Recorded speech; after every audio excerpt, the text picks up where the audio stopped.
Welcome back to Smith Coding and Design. This week we are going to make a magnetic GoPro mount. We're going to jump right in by making a piece of parametric stock to put into our vise. Last week we used round stock to create an ashtray. This week we are going to use rectangular stock.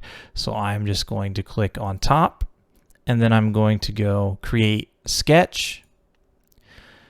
All right. And now what I'm going to do is create my user parameters. So the first thing we are going to need is a length. We are going to make that 2.5 inches. Let me fix that spelling. Okay.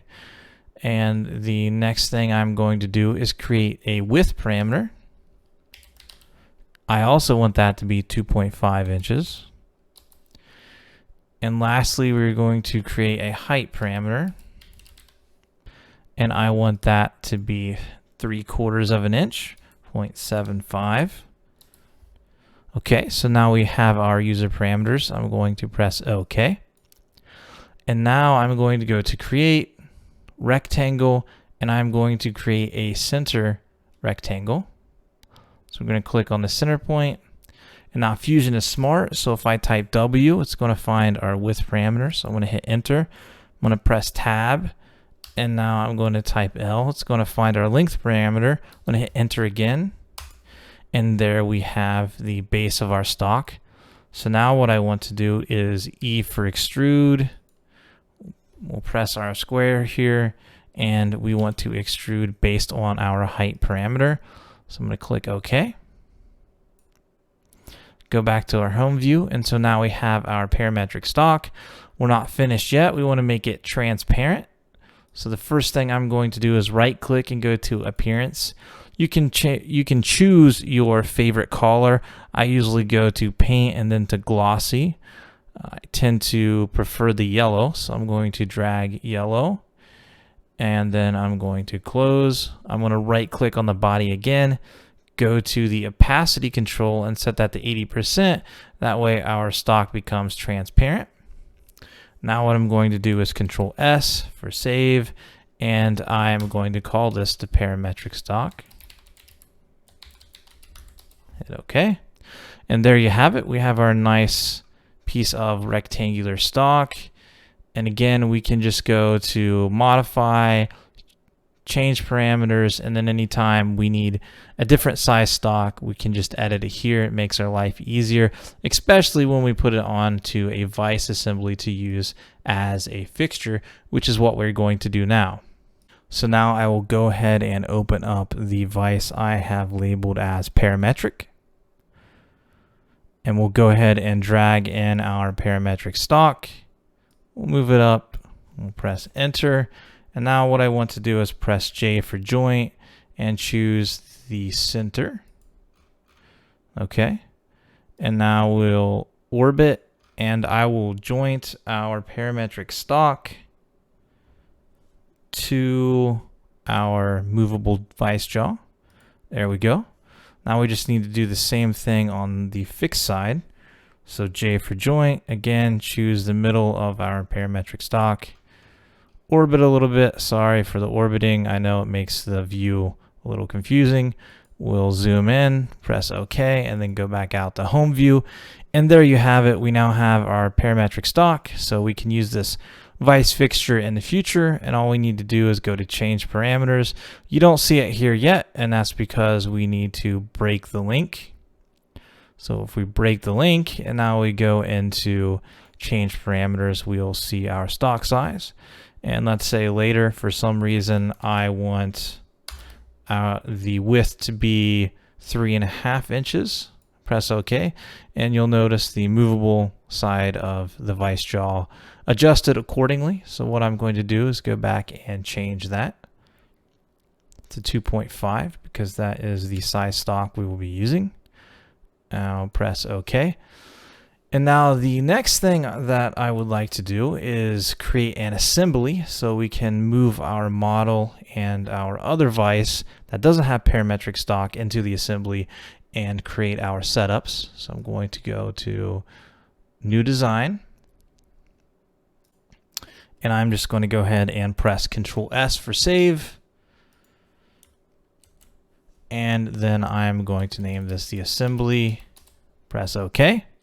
And now I'm going to just go ahead and drag in the vise with the parametric stock. Just go ahead and hit OK. And then I'm going to drag in the GoPro mount. Again, you should be able to get the GoPro mount from the link in the description. Press OK.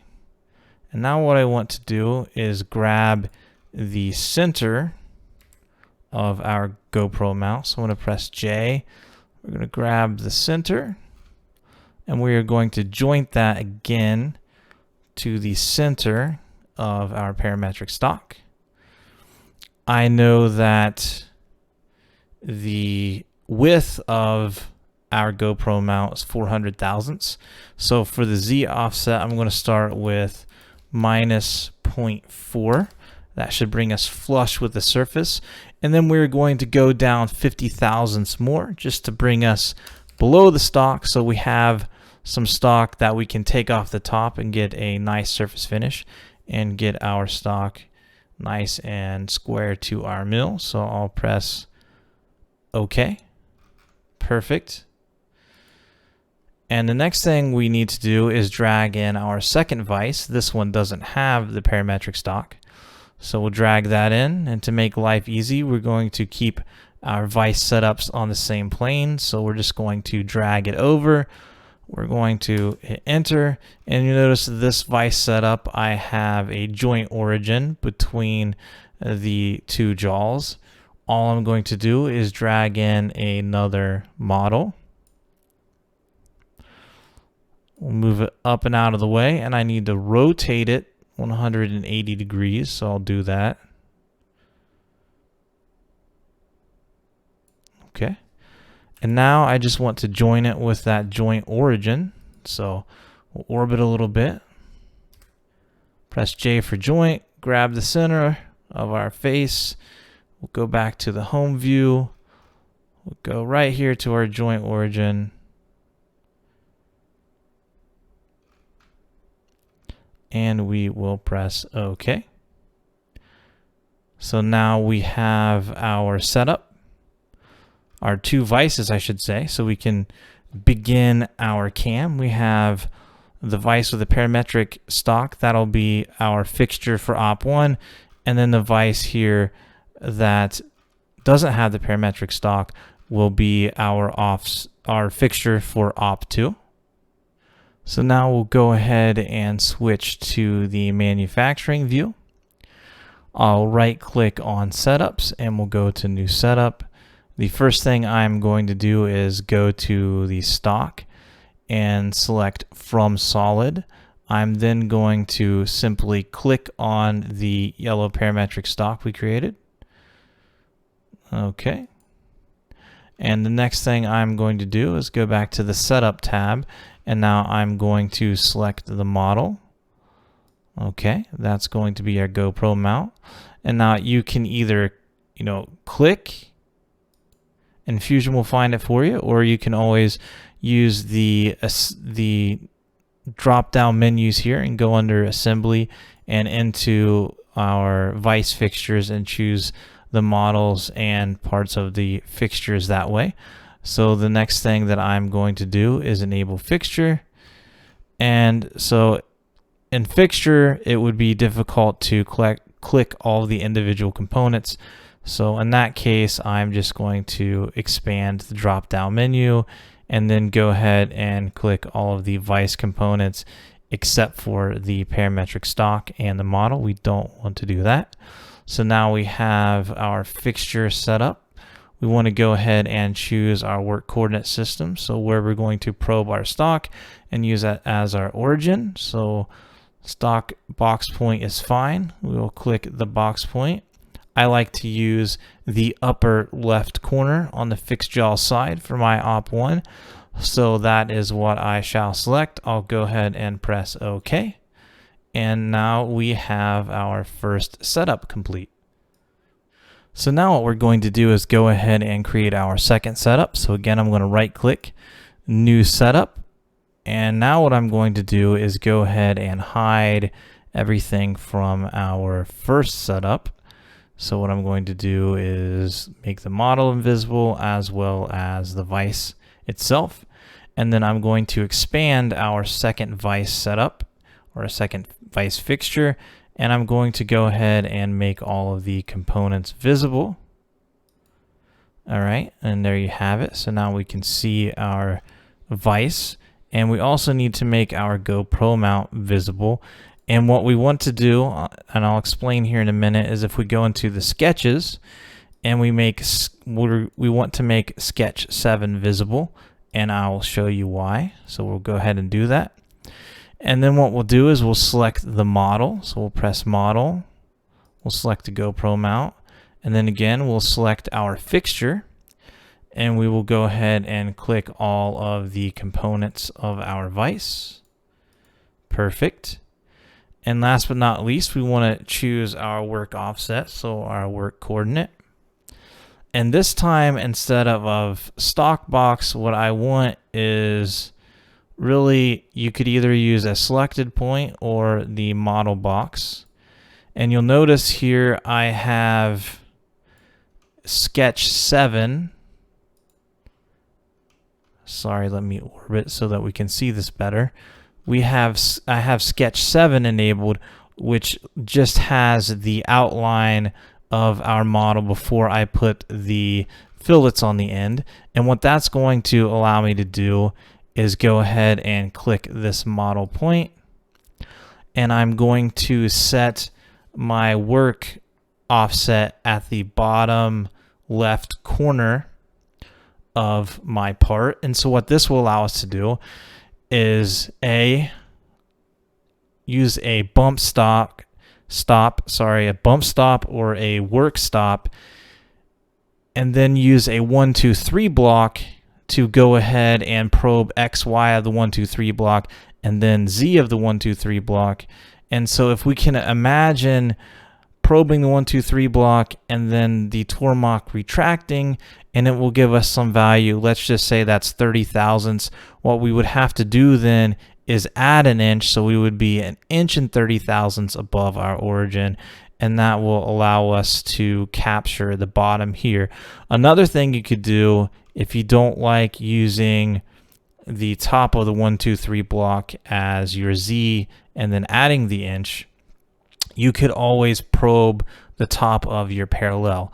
So you could slide the 1, 2, 3 block in, and then use the 1, 2, 3 block to probe X and Y to set the X and Y work offsets, and then probe the bottom of the parallel to set your Z offset. And that will be fine. And the reason that we would have to do this, again, because there will be a hat of material on top of our GoPro mount, so we can't physically probe the edges, right? Because that hat of material would be in our way. There are other ways around that, but for now we're going to go this way. So again, we're going to use a work stop and a 1, 2, 3 block to indicate in our part for op 2. So I'm going to click OK. And so that does it for our setup. So we will get into the cam shortly. So thanks for tuning in, and I hope you enjoyed.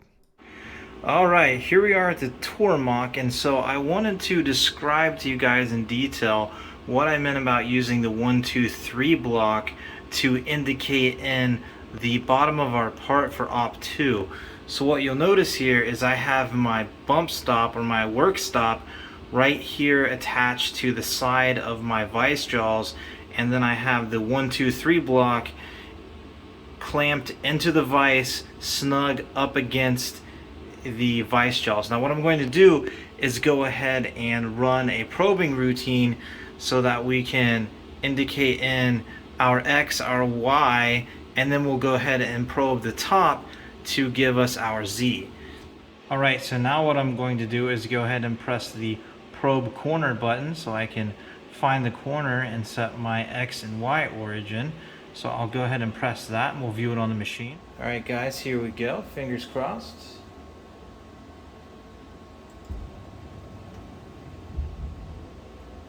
Beautiful. Let's get a little closer.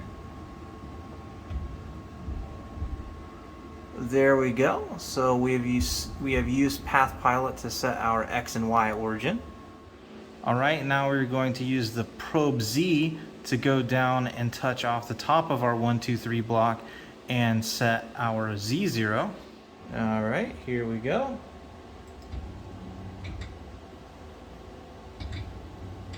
So we will come over here to Path Pilot, and again we are 371 thousandths above our 1, 2, 3 block, but we want to be at the bottom of our 1, 2, 3 block, which simply means we need to be at 1 inch 371 thousandths. And so that's all we need to do to indicate in using the 1, 2, 3 block. All right, so now that we have indicated in our X, Y, and our Z0 based on our 1, 2, 3 block, all that we need to do is place our workpiece with the top hat of material back in our vise, snug it against our vise stop, and then go ahead and apply pressure with our vise, and then we have indicated our part in. Now a couple other tips: say you don't like the fact that you have to adjust Path Pilot for the 1 inch from indicating off the top of your 1, 2, 3 block in Z. Say you have traditional vise jaws, so I'm using a set of snap jaws that have an 1/8 inch step, just makes holding stock easier. Say you had traditional vise jaws and you had a nice parallel, you could always use the 1, 2, 3 block to probe X and Y, and then just probe the bottom of your parallel, and voila, you're done. So that could be another tip if you don't like using the 1, 2, 3 block for Z. And if you're using traditional vise jaws, you can even get away with probing the side of the jaw to do your Y0, because again your stock will be up against the side of your jaw. I hope that helps, and I hope it might relieve any type of confusion from the cam tutorials. Thanks everyone for tuning in.